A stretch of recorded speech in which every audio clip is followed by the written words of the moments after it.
장 14절 상반절까지만 하겠습니다. 상반절 같이 읽겠습니다. 시작. 유다 사람의 장로들이 선지자 학개와 이또의 손자 스가랴의 권면을 따랐으므로 성전 건축하는 일이 형통한지라. 기도하겠습니다. 고마우신 하나님, 참 올 한 해 벌써 열매를 거둘 시기가 되었는데 참 한 해를 돌아볼 때 계획만 했다가 중도에 포기한 일들이 참으로 많았던 것을 깨닫습니다. 이처럼 우리가 연약하고 참 우리 스스로는 아무것도 할 수 없는 자들인 것을 고백합니다. 오늘 말씀을 통해서 우리가 참 이루고자 하는 것, 또 하나님께서 우리를 통해서 이루고자 하는 것들을 어떻게 형통하게 이룰 수 있는가, 그 비결을 배울 수 있도록 지금 한 사람 한 사람의 심령 가운데 은혜를 주시기를 기도합니다. 이 시간 성령께서 풍성한 은혜 가운데 함께하여 주십시오. 감사하고 주 예수 그리스도의 이름으로 기도하였습니다. 아멘. 무슨 일에건 시작하기는 쉬워도 그것을 끝까지 감당해서 마치는 것은 아주 어려운 것 같습니다. 올 한 해를 시작할 때 우리는 많은 목표를 세우고 출발했습니다. 저는 개인적으로 항상 운동하고 살 빼는 거 이거 매년마다 이렇게 목표를 세우는데 안 됩니다. 우리가 왜 계획했던 것을 중도에 포기하게 되는 것입니까? 그것은 내적 외적인 어려움을 이겨내지 못하기 때문일 것입니다. 우리가 목표를 이루어 나가려고 이렇게 도전하고 시도하면 반드시 어려움이 생기게 됩니다. 그런데 그 어려움을 이겨내지 못하기 때문에 중도에 포기하고 목표를 이루지 못하게 됩니다. 자, 그렇다면 우리가 우리 앞을 가로막는 여러 가지 문제들을 뛰어넘고 끝까지 감당하여 완성하기까지 이루기 위해서는 무엇이 필요할까요? 오늘 본문에서 우리는 성전 건축에 다시 도전하여 끝내 성전 건축을 완성한 이스라엘을 배우게 됩니다. 그렇다면 그들이 왜 성전 건축을 중단했었고 어떻게 그들이 완성할 수가 있었습니까? 본문 말씀을 통해 이를 배우고 우리에게 맡겨주신 하나님께서 우리를 통해서 이루고자 하시는 뜻을 이루어가는 저희 모두가 되기를 기도합니다. 제1부 선지자의 예언으로 제기된 성전 건축 1절과 2절입니다. 고레스 왕의 명령을 따라 고국으로 돌아온 이스라엘 백성들은 이듬해 2월부터 성전 공사를 시작했습니다. 성전 기초가 놓였을 때 그들은 감격했습니다. 제사장들이 나팔을 불고 레위인들은 재금 소리를 내면서 하나님의 선하심과 인자하심을 찬양했습니다. 그런데 이러한 기쁨과 감격은 오래가지 못했습니다. 대적들의 집요한 방해 공작에 부딪혀 성전 건축은 중단되고 말았습니다. 그 기간이 바로 바사왕 다리오 2년까지, 햇수로 하면은 무려 16년이나 되었습니다. 에스라 4장 23절과 24절을 보면 그들이 성전을 중단한 것은 왕의 조서 때문에 어쩔 수 없이 중단한 것처럼 그 기록은 그렇게 돼 있죠. 그러나 실제 역사적으로 보면 아하수에로 왕은 성전이 중단된 이후로 보면 75년 뒤쯤에 이렇게 왕이 된 사람입니다. 70년 이후에 될 사람이에요. 에스라 선지자는 그때 시대에 살았던 에스라 선지자였기 때문에 자신이 잘 알고 있는 이 사건을 이렇게 기록하면서 방해가 얼마나 심했는가를 이제 강조하기 위해서 기록을 했습니다. 그러나 실제로 이스라엘이 성전 건축을 중단했던 그 시기에 왕이 누구죠? 보면은 그 성전 공사를 중단했던 때가 BC 538년입니다. 자, 538년에 누가 왕이죠? 아닥사스다입니까? 고레스 왕이죠. 그러니까 성전 건축을 방해하는 대적들이 있었지만 그 시기에는 분명히 고레스 왕이 페르시아 제국을 다스리고 있었고 또 여전히 고레스가 선포한 조서가 힘을 발휘하고 있는 시대였습니다. 자, 그렇다면은 그런 반대가 있을 때 충분히 우리가 이겨낼 수 있고 계속해서 성전 건축을 할 수가 있었겠죠. 그런데도 그들은 성전 건축을 중단했습니다. 자, 그렇다면 이스라엘 백성들이 성전 건축을 중단한 진짜 이유는 무엇일까요? 자, 학개 1장 2절을 보십시오.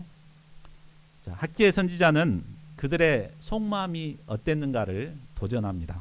한번 같이 읽어볼까요? 시작. 만군의 여호와가 이같이 말하여 이르노라. 이 백성이 말하기를 여호와의 전을 건축할 시기가 이르지 아니하였다 하느니라. 예.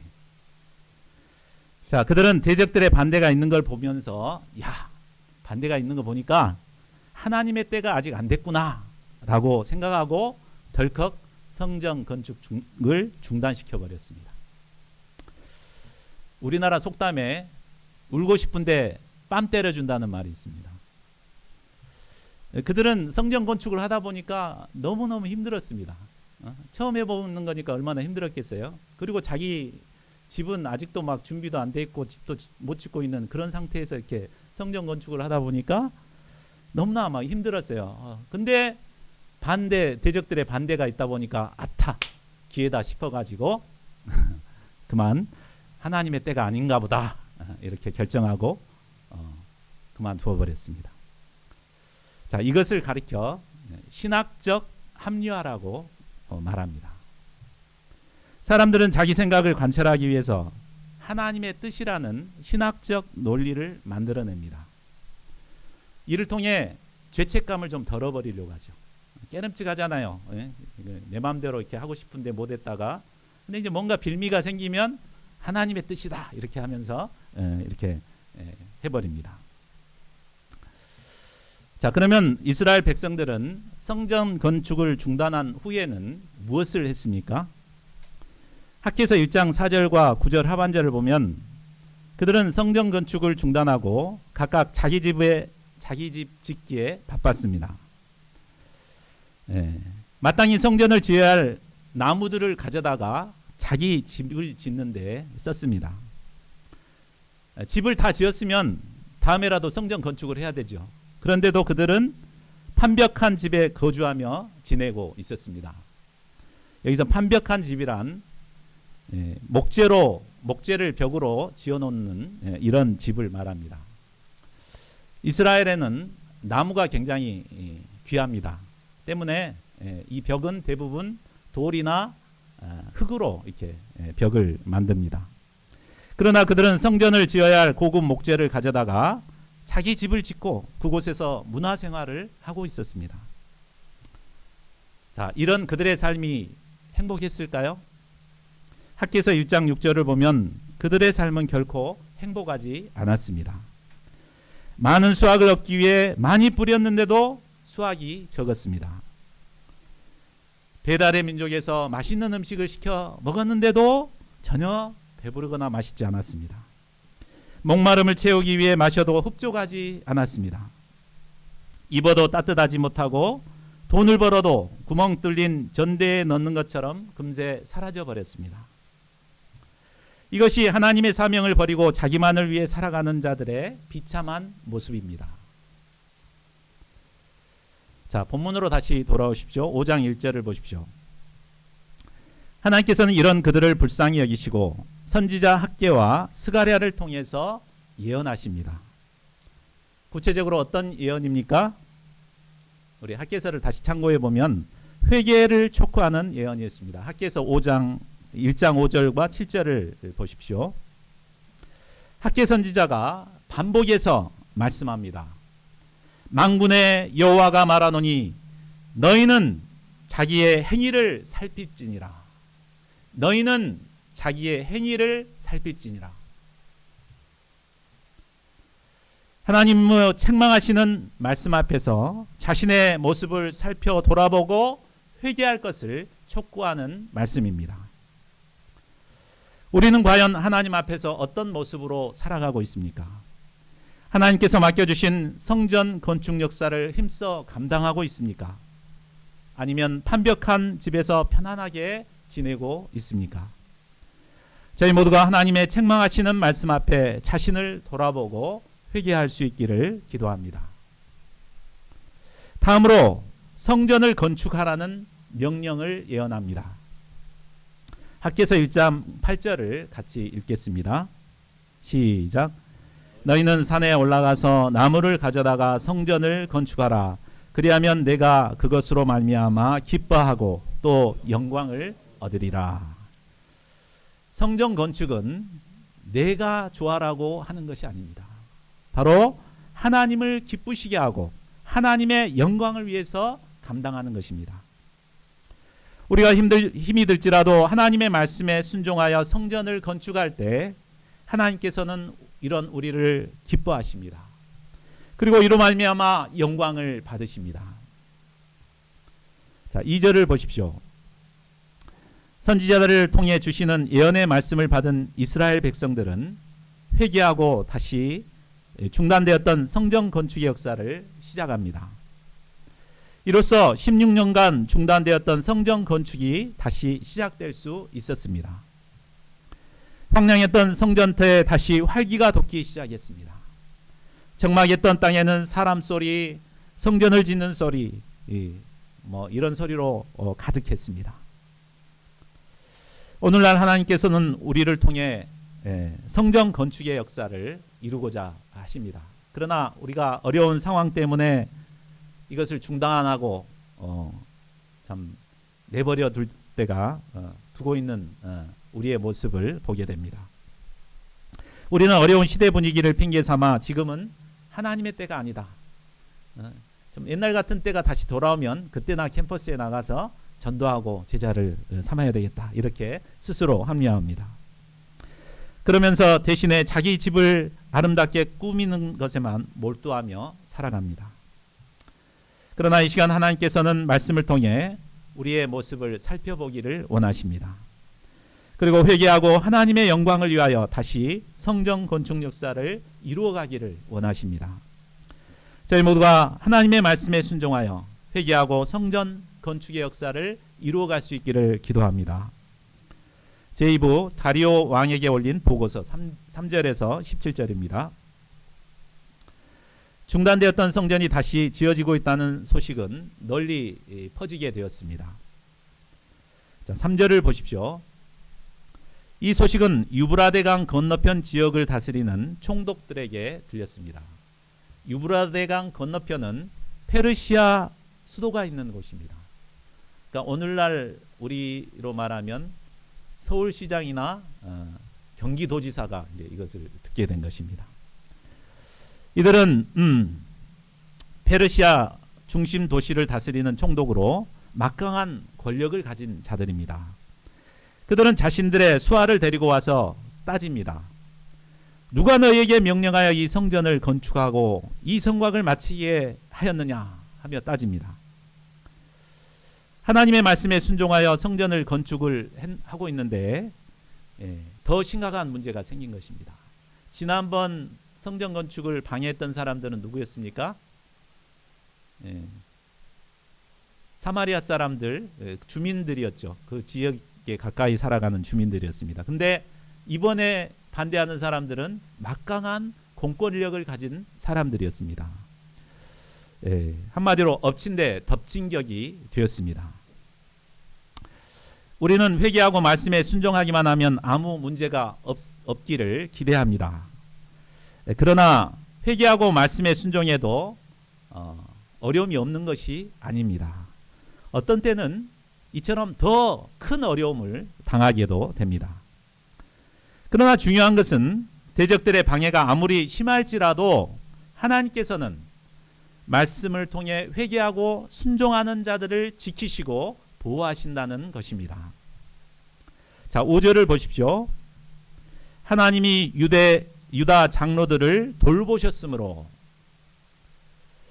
막강한 권권력을 가진 자들이 저항을 했지만 하나님께서는 그들로부터 유다 장로들을 돌보셨습니다. 하나님께서 돌보셨기 때문에 그들은 능히 공사를 막을 수 없었습니다. 이처럼 하나님께서는 말씀에 순종하는 자들과 함께 하시고 그들을 돌보십니다. 여기서 돌보다는 말은 부모가 사랑하는 자녀를 정말 사랑의 눈으로 보살피고 또 사랑과 관심으로 섬세하게 돌보는 것을 말합니다. 하나님께서 보실 때 회개하고 말씀에 순종하는 자들 얼마나 참 이쁘겠습니까? 그래서 그렇게 사랑하는 아들처럼 돌보십니다. 시편 121편 5절 6절은 하나님의 돌보심에 대해 이렇게 노래합니다. 같이 읽어볼까요? 시작. 여호와는 너를 지키시는 이시라. 여호와께서 내 오른쪽에서 내 그늘이 되시나니 낮에 해가 너를 상하게 하지 아니하며 밤의 달도 너를 해치지 아니하리로다. 자, 이런 하나님의 돌보심이 있는데 그 누가 우리를 해칠 수 있겠습니까? 누가 우리의 성전 건축 역사를 중단시킬 수 있겠습니까? 이 하나님의 돌보심이 있었기 때문에 성전 건축은 중단 없이 계속될 수 있었습니다. 강 건너 총독들은 이제 다리오 왕에게 예루살렘 성전 공사 보고서를 올리게 됩니다. 그리고 그 답장이 오기를 기다렸습니다. 7절에서 17절까지는 총독들이 다리오 왕에게 올린 보고서 내용들입니다. 자, 그들은 다리오 왕에게 평안의 인사를 한 후에 곧바로 본론으로 들어갑니다. 8절을 보십시오. 그들이 유다도에 가서 지극히 크신 하나님의 성전을 가보았더니 사람들이 성전을 큰 돌로 세우고 벽에 나무를 얹고 부지런히 일하고 있었습니다. 그것을 가만히 지켜봤더니 그 손에서 형통한 것을 볼 수 있었습니다. 여기서 그 손에서 형통한 것을 봤다. 이것은 빈틈없이 아주 훌륭하게 잘 지어가고 있었다는 것을 말합니다. 그들은 건축 경험도 없었습니다. 그런데도 하나님이 지혜를 주셔가지고 아주 이렇게 아름답게 성전이 만들어지고 있었습니다. 이에 총독들은 이스라엘 장로들에게 묻습니다. 누가 너희에게 명령하여 이 성전을 건축하고 이 성곽을 마치라 하였느냐? 그리고 덧붙여 공사에 참여하고 있는 우두머리의 이름을 물어 왕에게 아뢰고자 했습니다. 11절에서 16절은 총독의 질문에 대해서 이스라엘 장로들이 대답한 내용입니다. 장로들은 먼저 우리는 천지의 하나님의 종이라 라고 자신을 밝힙니다. 그리고 예전에 건축되었던 성전을 우리가 다시 건축한다고 알려줍니다. 이어 성전을 건축하게 된 배경을 자세히 설명합니다. 이 성전은 본래 이스라엘의 큰 왕이 건축하여 완공한 것입니다. 그런데 조상들이 하늘에 계신 하나님을 노엽게 하여 바벨론 왕 느부갓네살의 손에 넘겨서 이 성전을 헐고 백성들을 사로잡아 바벨론으로 옮겨갔습니다. 13절을 보십시오. 그런데 바벨론 왕 고레스 원년에 고레스 왕이 조서를 내려 하나님의 성전을 다시 건축하게 하였습니다. 느부갓네살에게 예루살렘 성전 안에서 빼앗아갔던 그 보화들을 꺼내서 다시 가지고 가게 했습니다. 그것을 예루살렘 성전에 두고 하나님의 전을 제자리에 건축하라고 명령했습니다. 이에 그들은 예루살렘 하나님의 성전 지대를 놓았고 그때부터 지금까지 건축해 오고 있지만 아직도 마치지 못한 상태라고 대답합니다. 17절을 보십시오. 총독들은 다리오 왕에게 왕의 보물 정각에서 조사를 하면 과연 고레스 왕이 조서를 내려 하나님의 성전을 예루살렘에 다시 건축하라 하셨는지 한번 확인해 보고 왕의 뜻을 알려달라고 요청합니다. 자, 이 보고서의 큰 특징은 자신의 생각을 넣지 않고 객관적인 입장에서 사실 그대로 보고하고 있다는 것입니다. 요즘 신문 기사나 인터넷 방송을 보면 아주 편향적인 내용으로 보도되는 것을 볼 수 있습니다. 극우 유튜버들은 아주 자기 막 편향적인 얘기를 하고, 또 극좌에서는 또 그쪽에서 보는 시각으로 막 이렇게 보도를 합니다.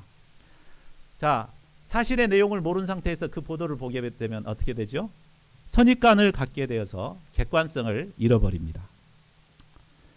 그런데 총리들의 보고를 보면 그들은 자신의 생각은 전혀 얹지 않고 자신들이 조사한 내용을 팩트에 근거해서 그대로 보고서를 올리고 있습니다. 또한 이 보고서를 통해서 우리가 배울 수 있는 것은 유대 장로들의 정체성과 역사의식을 배울 수 있습니다. 자, 11절을 보면 유대 장로들은 총리들이 추궁하는 것에 전혀 쫄지 않고 자신이 누구인가를 분명하게 밝히고 있습니다. 넘겨주세요. 한 번 더. 우리는 천지의 하나님의 종이라 라고 자신을 밝히죠. 유대 장로들은 하나님 앞에서 자신이 어떤 자인가를 분명히 알았고 사람들 앞에 분명히 드러냈습니다. 자신들은 천지 만물을 지으신 창조주 하나님의 종이다 라는 자기 정체성이 분명했습니다. 이런 분명한 정체성이 있었기 때문에 그들은 세상 권력 앞에 기죽지 않고 차분하게 있는 사실을 그대로 진술할 수 있었습니다.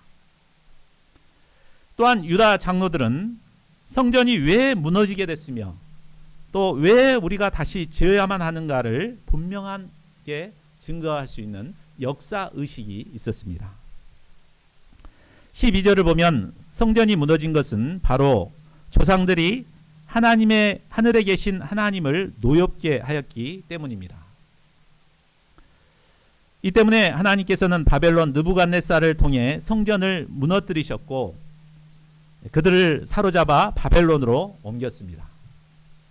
그리고 70년이 지난 뒤 고레스 왕의 조서를 통해 이곳으로 보내 성전을 다시 건축하게 하였습니다. 성전 건축 역사에 쓰임받기 위해서는 유대 장로들과 같은 이런 분명한 정체성과 역사의식이 있어야 합니다. 우리는 누구입니까? 바로 하나님께서 우리를 순천대 캠퍼스 영혼들을 구원하고 섬기기 위해서 세우신 목자들입니다. 이런 분명한 정체성이 있어야 합니다. 또한 하나님께서는 캠퍼스 양들이 이곳에 와서 말씀을 공부하고 하나님을 예배할 수 있도록 좀 더 좋은 환경을 마련하기 위해서 성전 건축의 역사를 이루기를 원하십니다. 이런 정체성과 역사의식이 있을 때 우리는 하나님의 성전 건축 역사에 쓰임받을 수 있습니다. 11년 전 처음 순천대 개척 역사를 시작했습니다. 그때는 가정집 2층을 빌려가지고 그 교회로 썼습니다. 근데 순천대 바로 정문 앞이었기 때문에 술집이 질비했습니다. 새벽까지 막 소리를 지르고 떠들고 술 취해 갖고 다니는 그런 환경이었어요. 어쩔 때는 이제 아침에 새벽기도 나올 때 보면은 교회 앞에다가 그냥 막 오바이트를 내놓고 이런 것들이 있었습니다. 그래서 하나님께서 이제 더 좋은 환경으로 이렇게 옮겨주시도록 기도를 했는데 하나님께서 6년 전에 이곳을 마련케 하시고 이곳에서 예배할 수 있게 하셨습니다. 그러나 이것도 우리의 소유가 아니었기 때문에 주인의 눈치를 보며 지내야 했습니다. 우리 장막에 있는 형제 자매님들 주인 눈치 보고 이렇게 소리 듣고 할 때가 많았죠. 그러던 중 작년 크리스마스를 앞두고 주인의 마음을 확인하게 되는 일이 있었습니다. 그 뒤로 올해 기도 제목으로 성전의 기초를 놓는 해가 되고자 기도 제목을 잡게 되었습니다. 이런 역사 의식을 가지고 우리가 기도할 때 심정을 가지고 기도할 수 있는 것 같아요. 그래서 우리 소유의 교회에서 정말 마음껏 하나님을 예배하고 찬양하는 그것을 그려보면서 우리가 기도할 수 있기를 바랍니다. 총독들이 다리오 왕에게 보고서를 보내므로 이제 공은 다리오 왕에게로 넘어갔습니다. 이스라엘 백성들이 할 수 있는 일이라고는 기도하는 일밖에 없습니다. 다리오 왕이 어떻게 결정하는가에 따라 성전 건축이 중단될 수도 있고 다시 재개될 수도 있습니다. 아마 피를 말리는 기다림의 시간이었을 것입니다. 이때 하나님께서는 어떻게 일하십니까? 제3부 고레스 조서를 보고 후원자가 된 다리오 왕 6장 1절에서 22절입니다.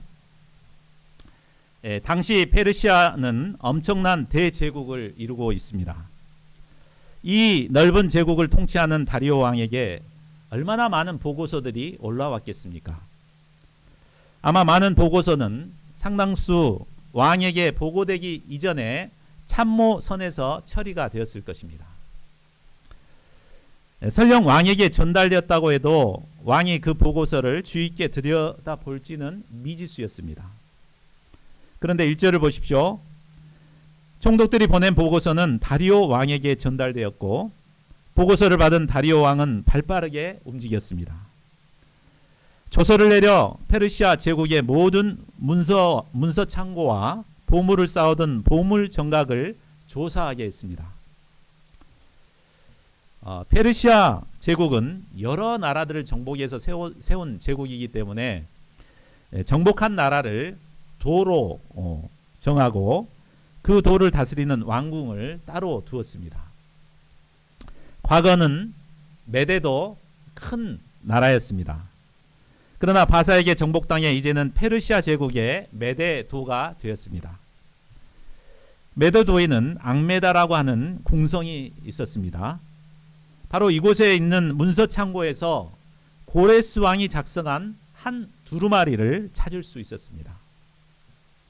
3절에서 5절은 고레스 왕이 내린 조서의 내용입니다. 이 내용은 우리가 1장에서 보았던 고레스 왕의 조서와는 많이 다른 것을 알 수 있습니다. 이것을 보면 고레스 왕은 이스라엘의 귀환을 위해 여러 차례 성전 건축을 위해서 여러 차례 조서를 내렸다는 것을 알 수 있습니다. 조서의 내용을 살펴보면 먼저는 예루살렘 성전의 규모를 정해주고 있습니다. 성전의 높이는 60규빗, 너비도 60규빗, 그리고 큰 돌 3켜에 새 나무 1켜를 놓으라고 합니다. 이 크기는 솔로몬이 지었던 성전보다도 훨씬 큰 성전의 규모였습니다. 다음으로 성전 건축의 모든 경비는 다 왕실에서 내겠다는 것입니다. 우리도 이런 후원자가 있으면 얼마나 좋을까요? 또 마지막으로 느부갓네살이 예루살렘 성전에서 탈취하여 바벨론으로 옮겼던 성전에 있던 보물을 다시 제자리로 돌려놓으라는 것이었습니다. 자, 이 조서의 발견으로 유대 장로들의 말이 모두 사실이라는 것이 밝혀졌습니다. 고레스 왕의 조서를 확인한 다리오 왕은 선왕의 명령을 따라서 이제 성전 건축의 후원자로 나서게 됩니다. 그리하여 새로운 조서를 내려 성전 건축을 돕게 됩니다. 6절부터는 다리오 왕이 내린 조서의 내용입니다. 구분해서 살펴보면 첫째로 강 건너편 총독들은 성전 건축을 방해하지 말고 멀리 떠나라고 명령합니다. 걸기적거리지 말고 떠나서 유대인들이 집중해서 성전 건축할 수 있도록 그렇게 하라고 명령합니다. 둘째로 국가 세금으로 성전 건축을 아낌없이 지원하라고 합니다. 다리오 왕은 유브라데강 건너편에서 거둔 세금을 건축 경비로 끊임없이 제공하여 성전 건축이 멈추지 않도록 하라고 합니다. 뿐만 아니라 이스라엘 백성들이 하나님께 드릴 번제의 모든 제물을 제사장이 요구하면 요구하는 대로 어김없이 날마다 주라고 합니다. 그리고 덧붙여 하나님께 제물을 드릴 때 왕과 왕자들의 생명을 위해서 기도해 달라고 기도 제목까지 부탁합니다. 자, 셋째로 왕의 명령을 변조한 자는 누구를 막론하고 멸망시키라는 것입니다. 왕의 조서를 어기거나 왜곡시키는 자는 심지어 왕일지라도 집에 들보를 뽑아버리라고 합니다. 들보 뽑아버리면 어떻게 되죠? 집이 무너지게 되죠. 그리고 그 사람은 그 들보 위에 매달아서 죽이라는 것입니다. 그래서 본보기를 삼고 결국 집안을 몰락시키라는 것입니다. 그러니까 왕의 명령을 지키지 않은 자는 왕일지라도 멸족을 하게 된다는 것입니다. 자, 13절을 보십시오. 다리오 왕의 조서가 내려지자 유브라데강 건너편 총독들과 동관들은 신속히 준행합니다. 이를 통해 성전 건축은 일사천리로 진행될 수 있었습니다. 저자는 성전 건축이 이처럼 형통할 수 있었던 이유가 무엇인가 다시 정리하여 말씀하고 있습니다. 우리 14, 15절 같이 한번 읽어볼까요? 자, 시작. 유다 사람의 장로들이 선지자 학개와 이또의 손자 스가랴의 권면을 따랐으므로 성전 건축하는 일이 형통한지라. 이스라엘 하나님의 명령과 바사왕 고레스와 다리오와 아닥사스다의 조서를 따라 성전을 건축하며 일을 끝내되 다리오 왕 제6년 아달월 3일에 성전 일을 끝내니라. 아멘. 자, 중단되었던 성전 건축이 형통하여 끝낼 수 있었던 이유가 무엇입니까? 그것은 유다 사람의 장로들이 선지자 학개와 스가랴의 권면을 따랐기 때문입니다. 어떻게 따랐습니까? 우리가 1장에서 봤죠. 1부에서 살펴봤죠. 바로 그 예언의 말씀을 통해서 자신의 모습을 깨닫고 회개했습니다. 그리고 그 명령에 순종했습니다. 그들은 처음에는 지금은 하나님의 때가 아니라 라고 핑계대고 망설였지만 이 하나님의 말씀 앞에 회개하고 결단하고 순종히 했습니다. 그들이 말씀 앞에 회개하고 결단하고 순종히 했을 때 하나님께서는 이제 그들을 위해서 일하셨습니다. 유브라데강 건너편 총독들이 성전 건축을 막았을 때도 하나님께서는 유다 장로들을 돌보셨습니다. 하나님이 돌보셨기 때문에 그들은 능히 공사를 막지 못했습니다. 다리오 왕에게 보고서를 보냈을 때도 하나님께서는 일하셔서 메데도 앙메다 공성에 감추어진 고레스 왕의 조서를 발견할 수 있게 하셨습니다. 무엇보다 하나님께서 다리오 왕의 마음에 감동된 마음을 주셔서 성전 건축의 후원자가 되게 하셨습니다. 이처럼 하나님께서 일하실 때 성전 건축은 일사천리로 이루어지게 됩니다. 이를 통해 마침내 다리오 왕 6년 아달월 3일에 성전이 완공될 수 있었습니다. 16절에서 18절은 성전 봉헌식과 속죄제를 드리는 장면입니다. 이스라엘 백성들은 성전 건축을 마친 후 기쁨이 충만하여 감사함으로 하나님께 제사를 드렸습니다. 그들은 숫소 100마리, 순양 200마리, 어린 양 400마리, 순염소 12마리를 가지고 나와서 하나님께 속죄제를 드렸습니다. 이렇게 많은 제물을 드리면서도 오히려 기쁨이 충만했습니다. 19절을 보십시오. 이스라엘 백성들은 첫째 달 14일에 유월절을 지켰습니다. 이는 제2의 출애굽으로서 새롭게 출발하는 의미를 가지고 있습니다. 제사장들과 레위인들은 자신들을 정결케 했습니다. 과거의 죄악된 삶을 청산하고 이제는 제사장 나라 거룩한 백성으로 살고자 새롭게 믿음의 결단을 하게 되었습니다. 자, 이를 통해 볼 때 하나님께서 이스라엘 백성들을 귀환시켜 성전을 재건하게 하신 이유가 무엇입니까? 그것은 그들이 하나님의 택하신 백성으로 회복되어 하나님을 예배하는 자들로 살아가도록 하기 위함입니다. 하나님께서는 오늘날 우리 한 사람 한 사람을 하나님의 백성으로 회복시키시기를 원하십니다. 이를 위해 하나님이 거하시는 아름다운 성전을 건축하게 하십니다. 저희 모두가 이 하나님의 마음을 영접하고 말씀에 순종하여 성전 건축에 동참할 수 있기를 바랍니다. 자, 말씀을 맺겠습니다. 이상을 통해 우리는 중단되었던 성전 건축 역사가 어떻게 재개되고 완성될 수 있는가를 배웠습니다. 성전 건축을 완성할 수 있었던 원동력은 바로 예언된 하나님의 말씀에 있었습니다. 학개 선지자와 스가랴 선지자가 하나님이 주신 말씀을 선포했고 또 그 말씀에 백성들이 자신의 죄를 깨닫고 회개했습니다. 그리고 하나님의 말씀에 순종하여 건축했습니다. 이때 하나님의 도우심으로 성전이 완성되어 하나님께 영광 돌릴 수 있었습니다. 하나님께서는 우리를 통해 순천대 캠퍼스에 하나님의 성전을 건축하기를 원하십니다. 그러면 대적들이 가득한 캠퍼스에서 또 여러 가지 크고 작은 방해가 있는 상황에서 우리가 어떻게 성전을 건축할 수 있을까요? 그것은 하나님이 주신 말씀 앞에서 늘 자신의 모습을 발견하고 깨닫고 회개하는 것입니다. 그리고 하나님이 주신 말씀에 순종하여 성전 건축 역사를 이루어가는 것입니다. 그래야 할 때 우리 하나님께서는 우리를 돌보시고 형통의 은혜를 베풀어 주실 것입니다. 이를 통해 우리가 바라고 있는 성전 건축 역사가 이루어질 수 있습니다. 저희 모두가 하나님이 주신 말씀 앞에 회개하고 순종함으로 성전 건축의 역사를 이루어갈 수 있기를 간절히 기도합니다. 요절 말씀 읽고 우리 함께 기도하는 시간 갖겠습니다. 시작. 유다 사람들의 장로들이 선지자 학개와 이도의 손자 스가랴의 권면을 따랐으므로 성전 건축하는 일이 형통한지라.